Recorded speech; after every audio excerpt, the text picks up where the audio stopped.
एके वटेन गोंयांत कोरोनाचे दुयेंती वाढत आसात जाल्यार दुसरे वटेन कोरोनाक लागून मरणूय येत आसा। मात गोंयांत बुस्टर डोजाक उणो प्रतिसाद मेळत आसून 18 ते 59 पिराये गटात अजूनय 10% वासिनीकरण पुराय जाल्ले ना।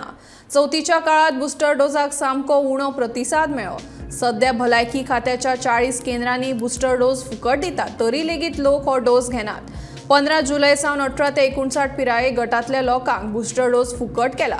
गोंयांत बुस्टर डोस घेवपाचे प्रमाण खूबच उणावलां, मात कोरोना दुयेंती सांपडपाचे दर वाडत आसा। तशेंच अदीं-मदीं कोरोनाक लागून मरणूय येत आसा। अशें आसून लेगीत कोरोना नेमाक पाळो दितना दिसून येनात। लोक थंडी, खाग, जोंक आंगार काडटात। गोंयांत मास्क जरी सक्तीचे नासले तरी हॉस्पिटल तशेंच गर्दीच्या सुवातींनी मास्क वापरपाचें आवाहन भलायकी खात्या कडल्यान जायत आसा। तरी लेगीत लोक भौशीक सुवातींनी गर्दीच्या सुवातींनी मास्काचो वापर करिनात। ताका लागून व्हायरल थंडी वाडत आसा।